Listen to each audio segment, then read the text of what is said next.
CCNP switch exam. Let's have a look at the overview of the CCNP routing and switch exam. Okay, so you can see the code of the exam is 300-115 switch.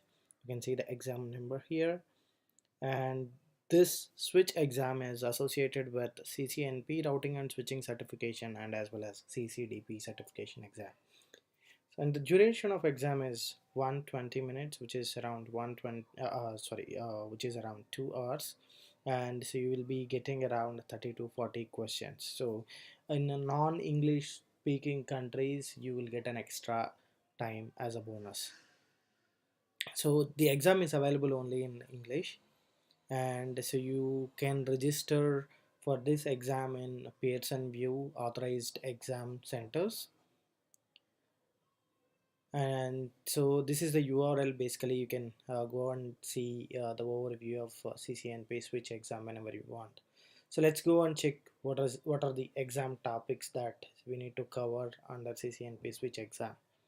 Okay, so there are mainly three sections involved in this. So one is layer 2 technologies, infrastructure security, and infrastructure services. So let's see the details of each and individual section. Okay, so the main thing that we are going to cover in this course is so basically how the switch administration that you need to do, and then verify the layer protocols like CDP, the Cisco Discovery Protocol, uh, LLDP, the link layer detection protocol. CDP is basically the Cisco proprietary, and LLDP is the open standard protocol. And so UDLD, say about VLANs. So what are the access ports, the trunk ports, all this stuff we are going to cover, and trunking mechanism that we are going to see. So VTP is the VLAN trunking protocol. The new thing that it is covered in this new version is VTP v3.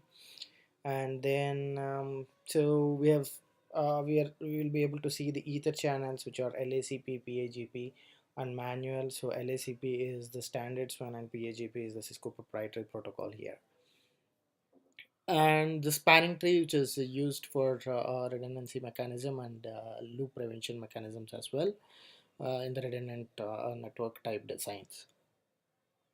So we also need to uh, look at the advanced features of spanning tree like port fast, VPDU guard, loop guard, root guard, and VPDU filters as well. And then we cover other monitoring technologies like switch port analyzer, basically the span and RSpan, the remote switch port analyzers.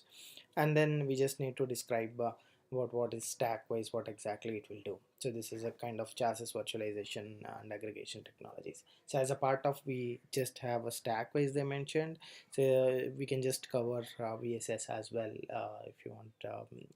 VSS is virtual switching system, where it will work with chassis based switches like 4500, 6500, 6800, like that. Okay, so as a part of infrastructure security, so what we need to cover is this. So DHCP snooping, IP source guard, dynamic ARP inspection, port security, private VLAN, and then the storm control. And so we need to describe device security using AAA and then the local privilege authorization fallback. Okay, and then as a part of infrastructure services, we are going to use the first hop redundancy protocols, so HSRP, VRRP, and GLVP.